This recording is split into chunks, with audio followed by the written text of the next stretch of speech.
We walk what were once dangerous streets in a dangerous country.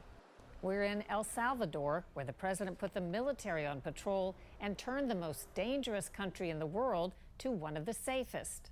What kind of difference has that made, that the military has a stepped-up role? Turning mean streets back into main streets, and how it might work in America as well. When Hurricane Katrina hit the Gulf Coast 20 years ago, it left catastrophic damage and a failed federal response that has become an unfortunate legacy for FEMA. They f***ed it up. This week, the man who led the military mission after Katrina on FEMA's future. Shrimp, one of America's favorite seafoods, but there are concerns about shrimp that is not American. The importers, do everything from banned antibiotics in ponds and just a lot of stuff that would never be acceptable here. We look at how President Trump's tariffs may stop toxic shrimp.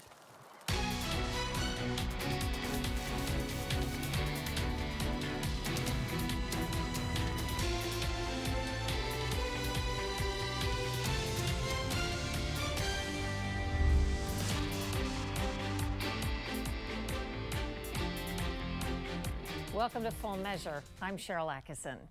President Trump's crackdown on crime in the nation's capital netted dramatic early results, an historic lapse in murders, and a marked fall in carjackings. But he's not the only world leader pressing a tough-on-crime approach to restore law and order in troubled cities. In El Salvador, Nayib Bukele was the youngest elected president in the Western Hemisphere when he first took office.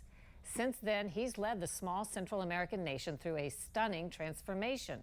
Today, we report from El Salvador, where other nations are taking note. Not all that long ago, this was arguably the most dangerous neighborhood in El Salvador, ruled by gangs who terrorized residents and shop owners like Xiomara Cardona. Ahora está mucho mejor. Right now is a lot better because the government is doing really good with their job. Got security 24 hours a day. Now we have freedom to walk all along our own neighborhood. Commerce has increased, so we are free. El Salvador's rapid transformation is nothing short of extraordinary. Independent from Spain since 1821, El Salvador faced a brutal civil war and gang crisis in the 80s and 90s. By the 2000s, it was a central base for MS-13, with gangs controlling neighborhoods, extorting businesses, and driving the murder rate to be the worst in the world. Then, in 2019, Salvadorans took the first step to reclaim their country. They elected 37-year-old Nayib Bukele as president. The president asked Rene Murrow to head up the military as defense minister and tasked him with something that had never been done before. I noticed these military vehicles and a lot of military out today. Yeah. Soldiers deployed alongside police to round up tens of thousands of alleged gang members and other criminals.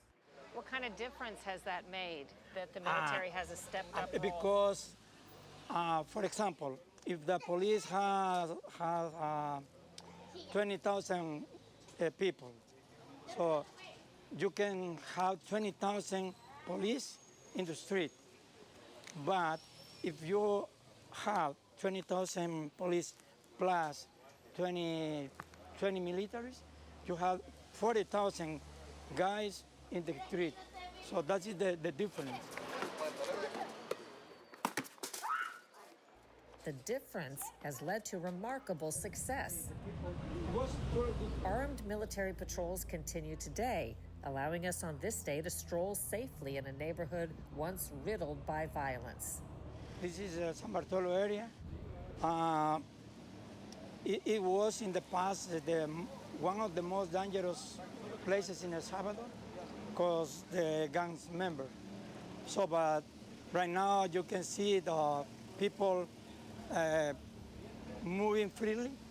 In the past was totally difficult for the people moving here. Like that. We wouldn't be walking around No, safely. No, it was impossible. It was impossible to move freely here because they had the control, the total control of the city. They decide everything. If you want to, for example, if you are selling some wood and you want to go into here, you have to request permission to the bad guys. From the gangs? Yeah, and they say yes or not. Or if they want to kill you, they kill you, and that's it. So now it's totally different. The numbers punctuate the dramatic shift. In 2015, El Salvador recorded 6,656 homicides, earning the title Murder Capital of the World. But after the mass arrests, the numbers plummeted. 7 months into this year, there had been about 40 murders. The homicide rate dropped from more than 106 per 100,000 people to below 1 per 100,000 projected for 2025. Literalmente, pasamos de ser el país más inseguro del mundo a ser el país más seguro de todo el hemisferio occidental. Critics say this safety comes at a cost.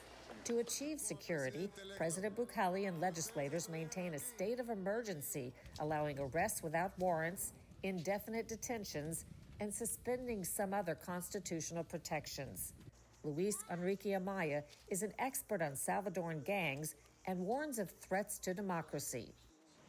With things being safer now, what new problems do you foresee when it comes to gang development or what the government has done in cracking down on gangs? For me, the main problems are the costs of these achievements. The government had to do a lot of things that, to me, are risky.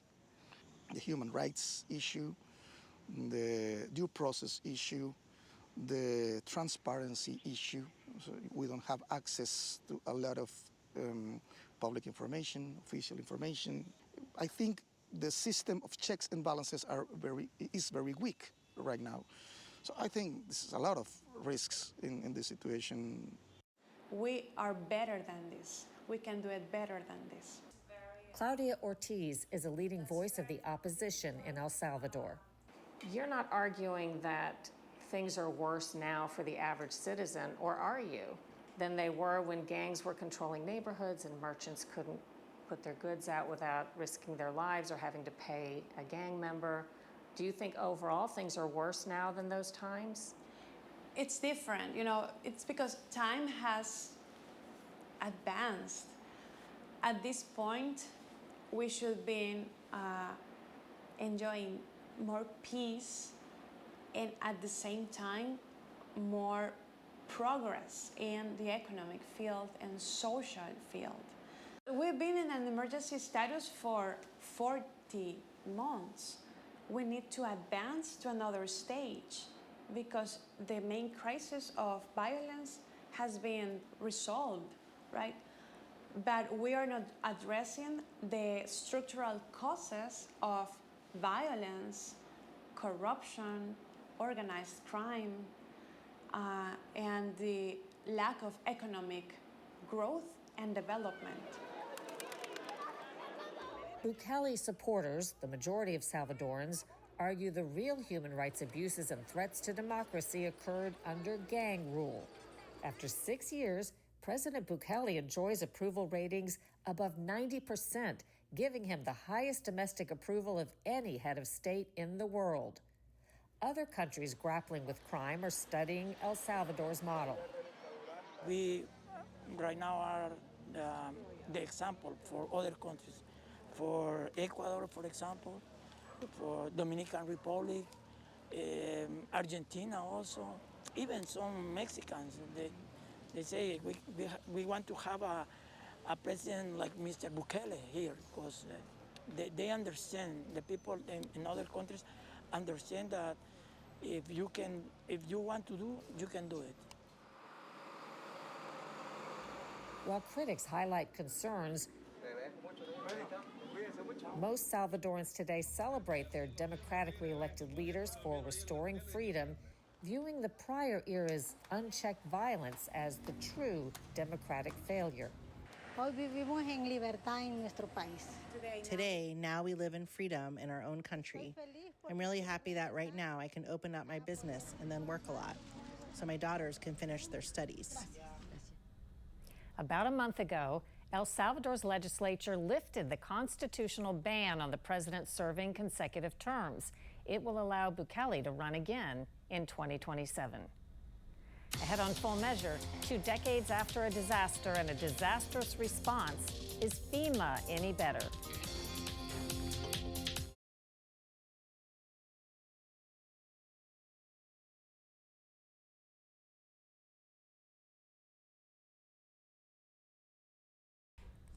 Two decades after Hurricane Katrina, the Federal Emergency Management Agency, or FEMA, remains mired in controversy.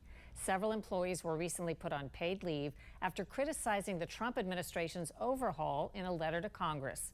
A FEMA spokesman said it's, quote, not surprising that some of the same bureaucrats who presided over decades of inefficiency are now objecting to reform. Scott Thuman reports on the state of FEMA so far, 20 years after the disastrous Katrina response. When deadly flooding hit the Texas Hill Country on the 4th of July, rescue workers found devastation and at least 135 dead. In the aftermath, questions about the response. Texas got what they needed when they needed it. Your lack of visibility is shocking. Criticism of FEMA goes back at least 2 decades when Hurricane Katrina decimated New Orleans and the Gulf Coast. The federal failures summed up by President Bush's tone-deaf praise of then FEMA Director Michael Brown. And Brownie, you're doing a heck of a job. The FEMA director's working 24 hours. As the storm was still raging, a U.S. Army general was in Mississippi watching and awaiting orders from Washington. And Secretary Rumsfeld found out I was in Mississippi. And then they told the White House, and the word came back, get that general in New Orleans. So I got the mission that evening around 7:30, 8 o'clock, that I would command the Joint Task Force, Katrina. Lieutenant General Russell Honore, now retired, was called in because local, state, and even federal officials were overwhelmed. He commanded the military response to Katrina. A lot of people said, well, they picked him because he's from Louisiana. It had nothing to do with it. A follower of Napoleon's first rule of warfare, you got to get there. And we were there, and I ended up with the mission that evening. Honore arrived to thousands missing, thousands more trapped in the Superdome without supplies or adequate help. So there were lessons already that you knew we needed to learn. Oh, yeah. We could have had more helicopters in there quicker, because we have enough troops there with the National Guard that was already deployed out of the state. We don't have enough to do the search and rescue, but we can solve that. Let's get the people that's living that we can see. You know, do something positive. And the state had a plan to evacuate, but the buses didn't show up. For General Honore, the most important lesson for people facing a disaster is that in the first few hours, you have to rely on yourself and your neighbors. For the life-saving phase, that first 24 hours, it's imperative that people understand most of the lives saved in Katrina weren't saved by uniformed people. They were saved by neighbors who got their boat out and took people to the overpass. Do you think people have unrealistic expectations in those scenarios as to who was supposed to help them and how quickly? Yeah. Because the burden falls on the parish and the state. But in a real disaster, they get overmatched. A FEMA is not a 911. 911 is your local sheriff and fire department. After Hurricane Katrina, FEMA saw a massive budget increase, focusing on disaster preparedness, pre-positioning equipment, supplies, and response teams. But over the years, including last September when Hurricane Helene hit North Carolina, the agency was again heavily criticized for its response. One FEMA worker was later fired after reportedly telling relief workers in Florida to avoid helping Trump supporters. General Honore is blunt when asked about President Biden's response to Hurricane Helene. I would tell the entire military, get your helicopters ready. Because in Helene, Biden them that up. And you can buzz that word out. They fucked it up. We got the 101st Airborne, helicopters and light fighters with little vehicles that can go up mountains and helicopters. Within 2 hours of Helene. Inside the state, we got the 82nd Airborne Division, never got a call. Since he took office, President Trump has shrunk the size of FEMA and indicated he wants to see states taking the lead role after disasters. Honore doesn't like it. There is that argument that perhaps more of the responsibility, more of the power needs to be put in states' hands. There's a reason we don't let every governor have his own Coast Guard. It's duplicitous, it won't make sense. There's a reason we don't let every governor command the Corps engineers in his state. There's a reason we do that. It's for accountability and that we don't need to replicate it in every state. 20 years on, in New Orleans' lower Ninth Ward, life has been long back to normal. New homes dot the area, but so too do the empty lots where no one came back to rebuild. General Honore says FEMA is an agency the country needs, but he wants reform. As he says, it has strayed from its original mission. The purpose of FEMA was to get people back in their house, and it's been transformed as political favor. You with me? Yep. And of course, hurricanes come around election time. So all kind of favors be going out. Nobody get told no on any reconstruction during election year. Ain't gonna happen. That money gonna flow. FEMA should be fixed, not destroyed. Fascinating. You know, 20 years ago, I was covering Katrina for CBS News, did some investigative reporting there. What a mess. Is FEMA objectively better today, would you say, than it was? Well, it certainly has the money for immediate needs, but it's also staggering how fast that money can be spent when there is a disaster. For example, in 1 week last year before Hurricane Milton, FEMA spent $9 billion. Oh my goodness. Hard to imagine that you can keep up with that in any way. It's a challenge. Thanks, Scott. Coming up on Full Measure, radioactive foreign shrimp on the menu.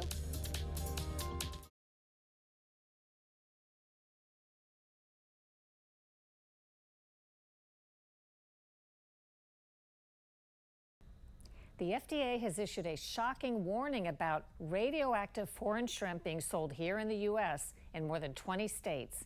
It highlights the issue of potentially toxic imported food being sold on the cheap.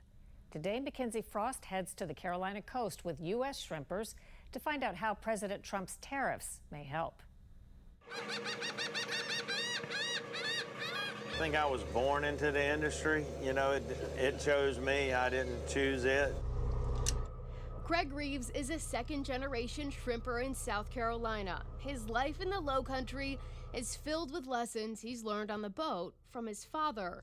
And we absolutely, We met Reeves at his dock, where the de-evolution of the shrimp industry is evident. What did this creek used to look like? There was other docks. They were probably, you know, in the glory days, 60s and 70s, they could have been 100 boats in this creek. All that's gone, and I don't think our industry will probably ever come back like it was. Part of the drop-off, Reeves says, is due to competition from cheaper, less regulated shrimp from foreign competitors flooding the market and undercutting local producers. At Walmart, a 2-pound bag of shrimp from India goes for $13.43. At a specialty online retailer, a similar-sized bag of shrimp caught off the coast of Mississippi goes for $36. With the imported shrimp, what are the standards like that you have to keep up with and maintain compared to the shrimp that we're seeing come in from overseas? In my opinion, there's no comparison. And then it seems like the importers, you know, do everything from, you know, banned antibiotics in ponds and, you know, just a lot of stuff that would never be acceptable here. Imported shrimp make up 94% of what Americans eat every year, coming from places like India, Vietnam, Japan, Malaysia, and China. Food safety regulations are also weak. The FDA tests less than 0.5% of imported shrimp that comes into the United States for pesticides and bacteria. Less than 1% is tested for antibiotics. Most of the shrimp comes from India and Vietnam, and from January to April 2025, the FDA indicates that 77% of refused shipments for banned antibiotics or fungicides came from those two countries. Members of Congress are now pushing a bill that would require the FDA to destroy imported seafood refused entry due to contamination. Making more American products and food is a cornerstone in President Donald Trump's America First agenda. We have to take care of the American people first. The president has slapped tariffs, or fees, on dozens of countries, including those exporting shrimp. The hope is that it will help level the playing field, making U.S. seafood more competitively priced and supporting local producers over cheaper, low-quality imports. In Beaufort, the president's commitment signals possible relief. When you first heard about the tariffs that President Trump was implementing on imported shrimp, did you believe that it was too good to be true? It's amazing to see what somebody that puts America first can get done. Heading out into the waters, the crew drops the net and drags them behind the boat. How much longer do you think the industry can last like this? There's not many coming behind us. I'm gonna be an optimist and think we're always gonna, we're always gonna be here, but it's not gonna be what it was in the glory days. Yeah. But I think there's gonna be a niche market for the guys that can figure out a way to survive. For Full Measure, Mackenzie Frost, near Beaufort, South Carolina. And after a break, what's ahead next week on Full Measure?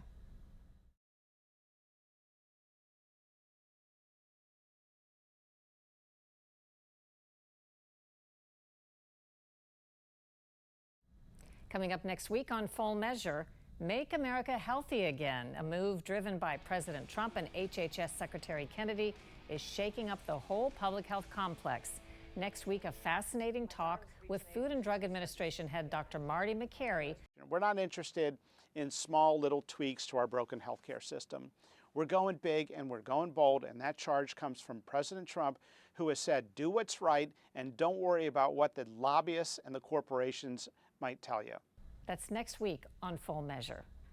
Until next time, we'll be searching for more stories that hold powers accountable. Thanks for watching. I'm Sharyl Attkisson.